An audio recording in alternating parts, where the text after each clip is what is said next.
आज हम बात करेंगे सामाजिक विज्ञान का पॉलिटिकल साइंस यानी कि नागरिक शास्त्र। इसको हम लोग मानते हैं जो कि हमारा है संविधान यानी कि पहला चैप्टर यानी कि अध्याय नंबर 1। आज बात करेंगे भारतीय संविधान के बारे में।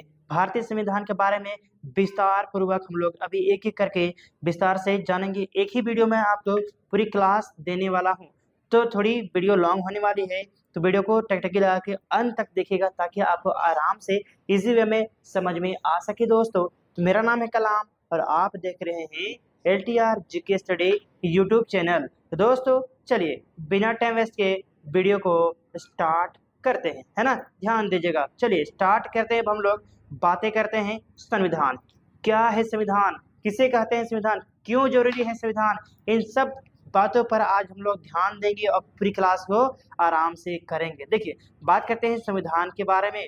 तो एक लिखित पुस्तक है, जो ये है वो क्या है, एक लिखित पुस्तक है। कौन, संविधान एक लिखित पुस्तक है जिसमें देश के शासन और प्रशासन यानी कि शासन और प्रशासन को चलाने के लिए मूलभूत नियम होते हैं। एक नियम कानून होता है, एक विधि व्यवस्था होती है किसी चीज को चलाने के लिए। फॉर एग्जाम्पल, घर को चलाने के लिए हम लोग नियम कानून बनाते हैं। किसी घर में कानून नियम होगा कि बच्चों को 7 बजे से पहले घर के अंदर आ जाना है, तो एक नियम है। बच्चों को पढ़ना बैठना है इतना बजे से, एक नियम है। वो नियम बनाया गया है, उस नियम को ही हम लोग कहते हैं एक नियम कानून, जिसमें लिखा हुआ है, लिख के दिया है हमारे संविधान ने, ये आपकी चीजें हैं।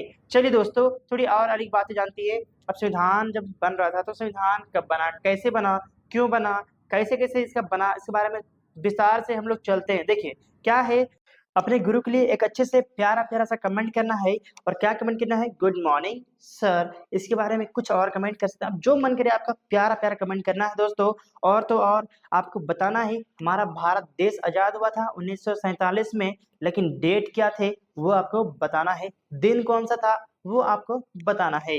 चलिए दोस्तों आगे जानते हैं। हम लोग बात करते हैं 26 जनवरी 1950 को संविधान लागू कर दिया गया। जो संविधान सभा की मांग कर रही थी, हमारे संविधान निर्माण की मांग कर रही थी, तो मांग हो गई पूरी और हमारे 26 जनवरी 1950 को लागू हो गया। यहाँ पे हमें संविधान बन करके आ गए। कहाँ पे, भारत में संविधान बन गया, जो कि लिखित संविधान है और पूरी दुनिया का सबसे बड़ा लिखित संविधान है, तो वह है भारत का संविधान। इसको भी याद रखिएगा, हमारी बातों को ज्यादातर ध्यान से सुनिएगा और इसको याद रखने का कोशिश कीजिएगा दोस्तों। चलिए अब आगे बात करते हैं थोड़ी। चलिए नेक्स्ट पॉइंट पे बात करते हैं, याद रखिएगा। अब वहां पे इतनी से था, अब बात करते हैं मेन मुद्दे पे बात करते हैं। ये हमारा भारत का संविधान जो है, भारत का संविधान के बारे में चर्चा आज बहुत ही इंपॉर्टेंट है। देखिए भारत में संविधान की जरूरत क्यों थी, क्यों जरूरी पड़ा संविधान का, क्या हमें संविधान से क्या फायदे हैं, इसके बारे में आज पूरा विस्तार से एक एक करके दोस्तों जानेंगे आज हम लोग, है ना। देखिए पहले संविधान की जरूरतें क्यों थी।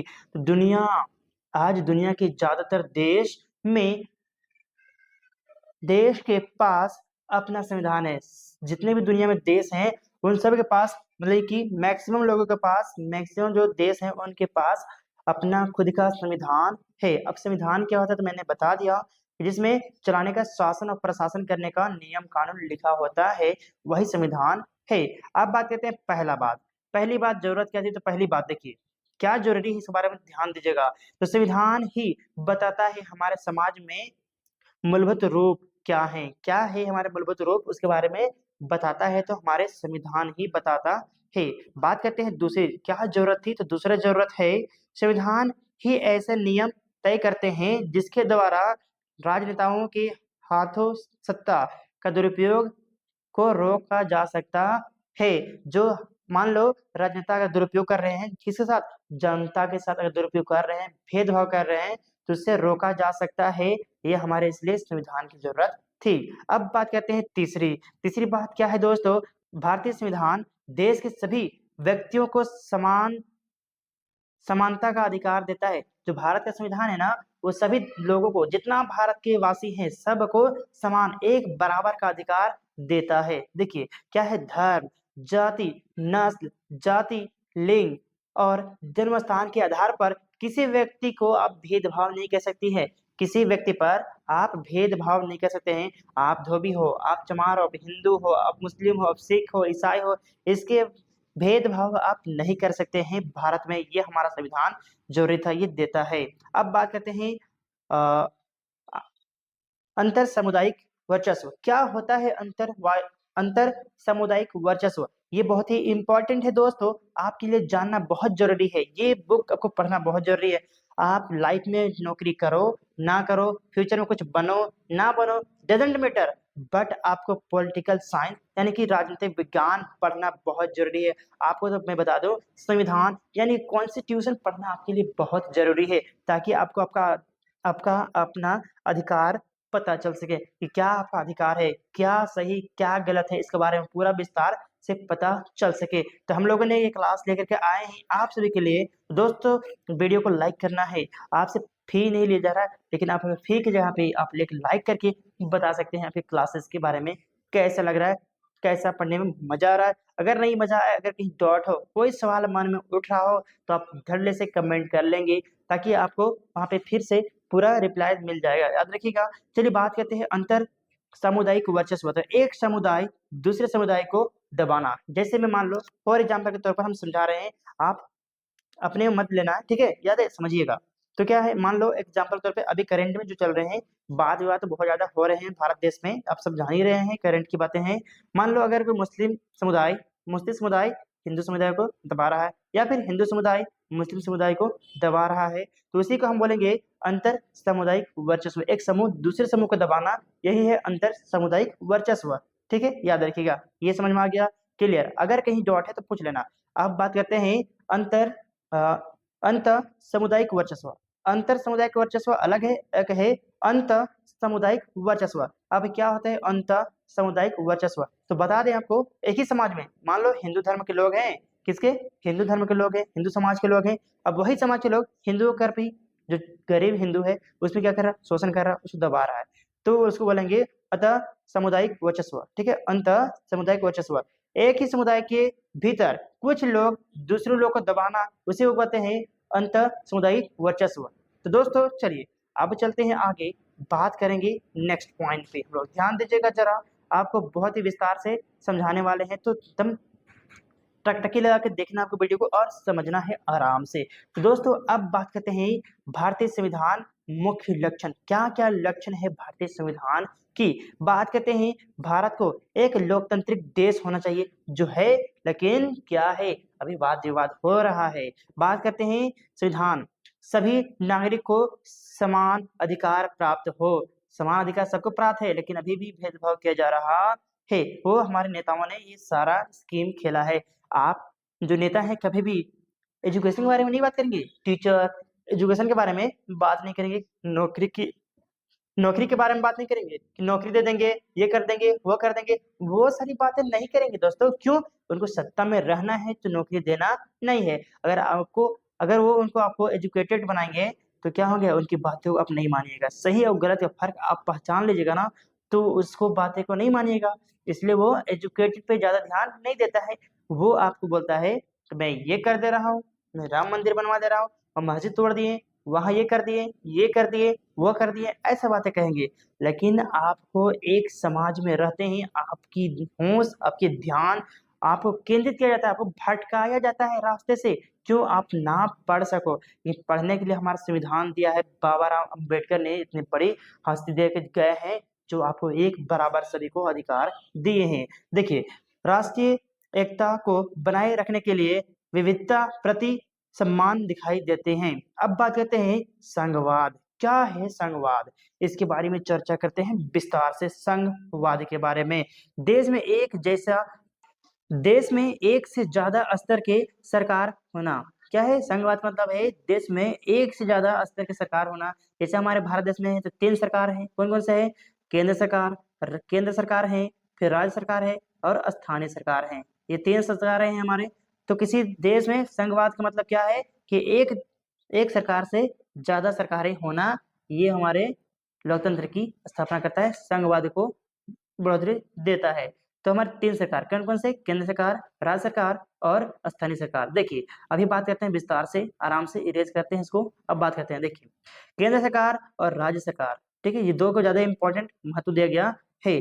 मतभेद को दूर करने के लिए संविधान में विभिन्न विषयों को 3 सूची में बांटा गया है। वो कौन कौन सी सूची है दोस्तों? तो वो हो जाएंगे संघ की सूची, जो सरकार यानी कि जो केंद्र वाली बात, जो केंद्र बनाए कुछ भी नियम कानून, वो संघ की सूची। कुछ राज्य बनाए तो राज्य की सूची, और जो दोनों मिलकर बनाए वो समवर्ती सूची के अंतर्गत आएंगे। देखिए जरा आपको ध्यान से दिखाते हैं, ठीक है, याद रखिएगा। चलिए दिखाते हैं आपको। 3 भाग में बांटे गए हैं ना। देखिए पहला संघ सूची, पहली बात करते हैं संघ सूची। ये क्या है? 97 अनुच्छेद में लिखा गया है, केंद्र सरकार पूरे देश के लिए नीति, नियम, कानून, योजना बनाएगी। ठीक है, पूरे देश के लिए, पूरे भारत में अगर संघ बनाता है, केंद्र बनाता है, केंद्र सरकार और कोई भी कानून बनाता है तो पूरे कहाँ, पूरे भारत के लिए। ठीक है, याद रखिएगा। इसमें आपको एग्जाम्पल के तौर पर रक्षा, मुद्रा, बैंकिंग, विदेशी मामले, ये सब क्या है? एग्जाम्पल है जो केंद्र सूची के अंतर्गत आते हैं, जिसको हम लोग संघ सूची भी बोलते हैं। अब बात करते हैं राज्य सूची के बाद क्या करते हैं? राज्य सूची। तो राज्य सूची का जो अनुच्छेद 66 में लिखा गया है राज्य सूची के बारे में, तो राज्य सरकार ज्यादा स्वायत्तता और आजादी मिलनी चाहिए। जो राज्य सरकार है उसको ज्यादा स्वायत्तता, छूट और आजादी मिलनी चाहिए, जैसे शिक्षा, स्वास्थ्य, वाणिज्य, पुलिस आदि पे इनका वर्चस्व है, ये अपना नियम कानून बनाते हैं। अब बात करते हैं समवर्ती सूची की। किनकी बात करेंगे? अब बात करते हैं समवर्ती सूची की। थोड़ी कलर को चेंज करते हैं ताकि आपको आराम से समझ में आ सके। तो यह अनुच्छेद कितना में? 47 में लिखा गया है समवर्ती सूची के बारे में। देखिए केंद्र और राज्य सरकार, केंद्र और राज्य सरकार दोनों संयुक्त रूप से फैसला ले सकते हैं, यानी कोई भी मामला हो इसमें दोनों फैसला ले सकता है, केंद्र सरकार भी और राज्य सरकार भी। तो देखिए क्या है? 1 कृषि, शिक्षा, गोद लेना, ये सब क्या है? ये दोनों सूची के अंतर्गत आते हैं। इसमें दोनों फैसला, दोनों नियम कानून बना सकते हैं। तो दोस्तों अब बात करते हैं संसदीय शासन पद्धति क्या होता है। पहला हम लोग बात की अभी संघवाद, अब बात करते हैं संसदीय शासन पद्धति क्या होती है। संसदीय शासन पद्धति के बारे में विस्तार से चलिए जानते हैं। देखिए सरकार के सभी स्तरों पर प्रतिनिधियों का चुनाव लोग खुद करते हैं। किसका? प्रतिनिधियों को चुनाव लोग खुद करते हैं, ये याद रखिएगा। भारत के संविधान अपने सभी वयस्क नागरिकों को, वयस्क नागरिक कौन? जो 18 साल से ऊपर हो गए उसको हम लोग वयस्क नागरिक बोलते हैं।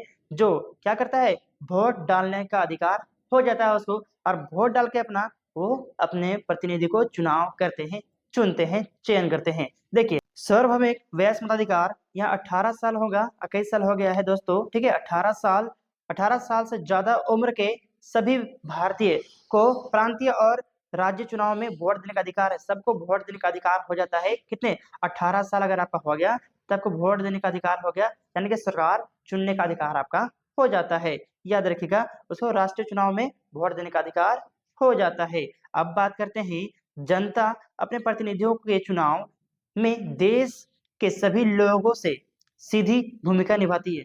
क्या है? जो जनता है, जो प्रतिनिधि है, वो देश के लोगों से सीधी भूमिका निभाता है। देखिए ये प्रतिनिधि जनता के प्रति जवाबदेह होते हैं। किसके प्रति? जनता के प्रति। अगर जनता कोई पूछ दे तो उसको जवाब देना पड़ेगा उस नेता को, तो वही जनता के प्रति जवाबदेह होता है। ये सब हमारे संविधान में यानी कि कॉन्स्टिट्यूशन में लिखा हुआ है, याद रखिएगा।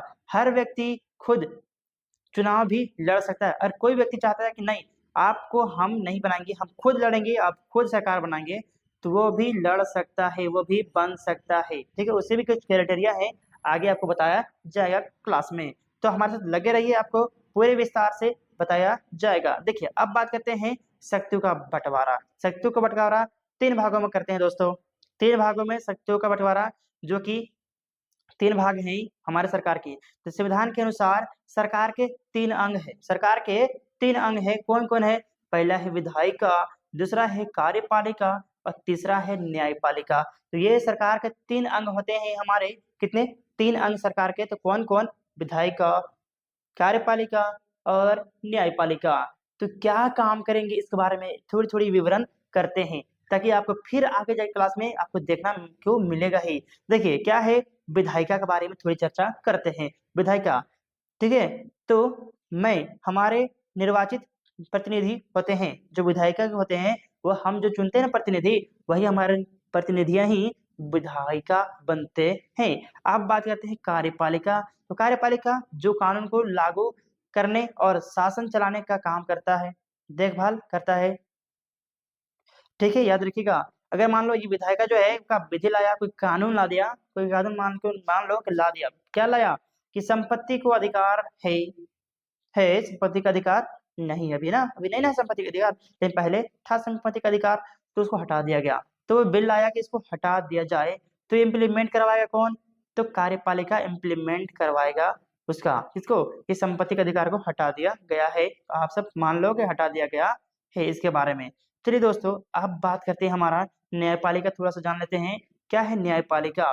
तो न्यायपालिकाओं की व्यवस्था को न्यायपालिका कहा जाता है, जो न्याय उनको देख रेख करेगा, इनको विधायिका को भी और कार्यपालिका दोनों को देख रेख करेगा कि आप सही रास्ते में चल रहे हैं कि नहीं, कहाँ गलती कर रहे हैं, कहाँ सही कर रहे हैं, उस देखने के लिए कोई तो होना चाहिए ना। तो उसको देखने के लिए न्यायपालिका होते हैं। क्या होते हैं? न्यायपालिका होते हैं। तो इसे बोलते हैं हम लोग न्यायपालिका। अब देखिए, आगे वाला क्लास में आपको देखने को मिलेंगे विस्तार से, एक एक चीज पढ़ने को मिलता है। देखिए, अब बात करते हैं दोस्तों हम लोग, अब बात करते हैं मौलिक अधिकार।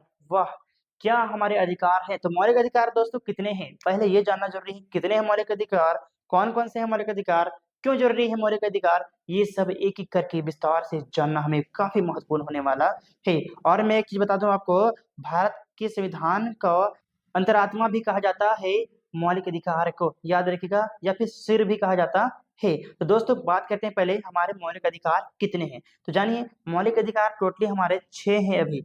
अभी कितने हैं? 6 हैं। पहले कितने थे? पहले 7 थे।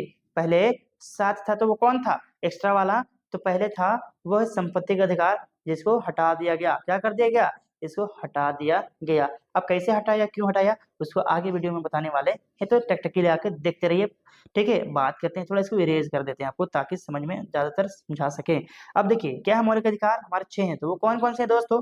पहला है समानता का अधिकार। पहला क्या है? समानता का अधिकार। दूसरा है स्वतंत्रता का अधिकार। तीसरा है शोषण के विरुद्ध अधिकार। चौथा है धर्म स्वतंत्रता का अधिकार, यानी कि धार्मिक स्वतंत्रता का अधिकार। उसके बाद है हमारा सांस्कृतिक और शैक्षणिक अधिकार। और लास्ट है हमारा संवैधानिक उपचारों का अधिकार होगा। ठीक है, संवैधानिक उपचारों का अधिकार होगा।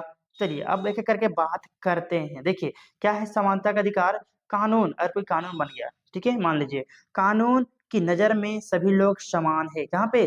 कानून की नजर में सभी लोग समान है।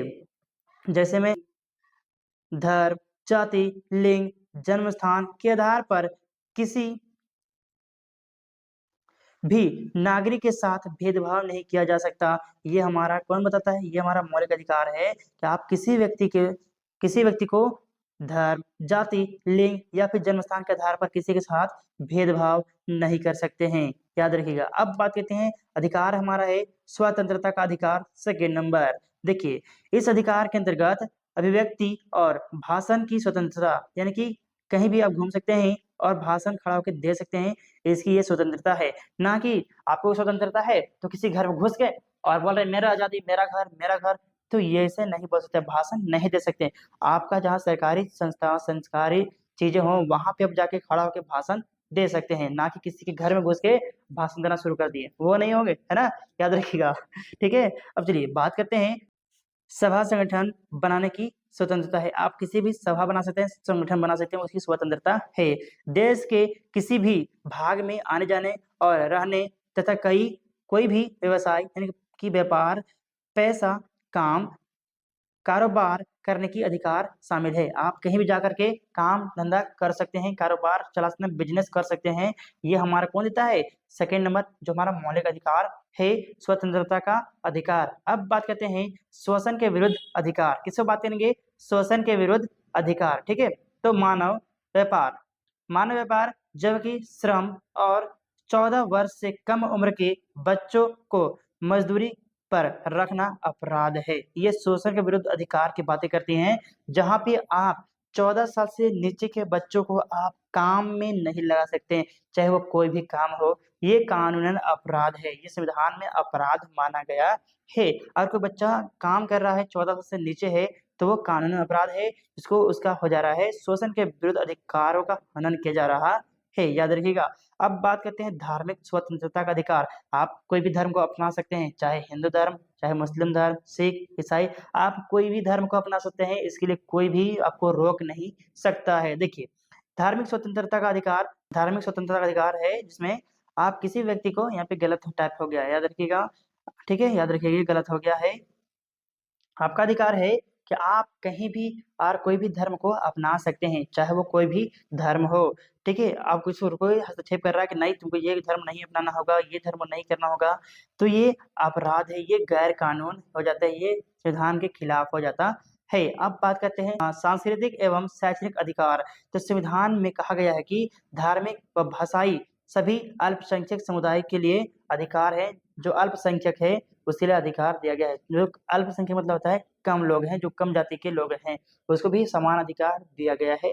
ये हमारे शैक्षणिक और पढ़ने का अधिकार दिया गया है। अब बात करते हैं यहाँ पे होगा संवैधानिक उपचारों का अधिकार। अगर मान लो हमारे संविधान में किसी चीजों का उल्लंघन हो रहा है, सभी को अपने धर्म, विश्वास और मान्यताओं पर पूरी तरह आजादी से है। अगर कोई अगर मान लेते हैं कि कोई संविधान में जो हमारी बात कही है, संविधान उपचारों का अधिकार में क्या है कि उन्होंने जो लगा, अगर मैंने मान लो कि मान लो मुझे मेरे मेरे ऊपर चोरी का केस लगाया गया, मान लो कि चोरी का केस लगाया गया, मैंने चोरी नहीं किया, और वो बातें कोर्ट में पहुंची, कहाँ पे, हाई कोर्ट में, कहाँ पहुंची, हाई कोर्ट में पहुंची, ठीक है, बातें हाई कोर्ट में चली गई, ठीक है, पहली चीज है। तो वहां हमारी बातों को क्या हुआ, गलत साबित कर दिया गया, लेकिन मैंने चोरी नहीं किया। अब मुझे लगता है कि मेरे साथ ये नाइंसाफी किया जा रहा है, तो आप सीधा सुप्रीम कोर्ट जा सकते हैं। उसी को बोलते हैं हम लोग संवैधानिक उपचारों का अधिकार, ठीक है, याद रखिएगा। अब बात करते हैं, थोड़ी सी बची है पॉइंट हमारी, ये मौलिक अधिकार में देखते जाइए आराम से, ठीक है। ये है हमारे मौलिक अधिकार। देखिए क्या है हमारे मौलिक अधिकार, बात कर चुके हैं, 6 हमारे मौलिक अधिकार हैं।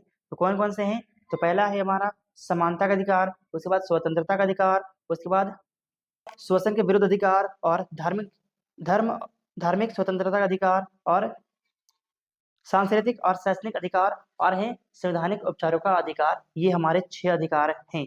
अब दोस्तों बात करते हैं कुछ अलग अंदर की बातें। राज्य अधिकृत रूप से किसी भी धर्म को राजकीय धर्म के रूप में बढ़ावा नहीं दे सकता। हर कोई राजकीय धर्म के रूप में बढ़ावा नहीं दे सकता किसी राज्य में, ठीक है, याद रखिएगा। उसके बाद संविधान सभा में प्रारूप समिति का अध्यक्ष डॉक्टर भीमराव अम्बेडकर जी थे, जो सबसे माने जाते हैं, इन्होंने ही लिखा है संविधान को। तो इन्होंने प्रारूप समिति के अध्यक्ष थे, इसलिए क्योंकि देखभाल यही करते थे, लिखी बारी का इधर लिखना, ऐसे लिखना, कैसे लिखना, उसके बारे में देख रेख कौन करते थे, तो भीमराव अम्बेडकर जी ही करते थे। अब बात करते हैं संविधान सभा के सदस्य अस्थायी अध्यक्ष डॉक्टर राजेंद्र प्रसाद थे। उसके बाद बात करते हैं संविधान सभा के अस्थायी अध्यक्ष, वो थे सचिदानंद सिन्हा। उसके बाद बात करते हैं दोस्तों, आप इसका स्क्रीनशॉट ले लीजिएगा और नोट जरूरी बना लीजिएगा, ठीक है। अब बात करते हैं संविधान सभा के उपाध्यक्ष तो थे हरेंद्र कुमार मुखर्जी, वीटी कृष्णमाचारी। अब बात करते हैं मूल अधिकार व प्रांत समिति के अध्यक्ष थे तो सरदार वल्लभ भाई पटेल। संघ समिति के अध्यक्ष थे जवाहरलाल नेहरू। संवैधानिक सलाहकार कौन थे, तो BN राव, ये संविधान का सलाहकार थे, सलाह देने वाले थे। तो दोस्तों आपको वीडियो कैसा लगा, अगर आपको वीडियो अच्छी लगी है तो वीडियो को लाइक कर देना है।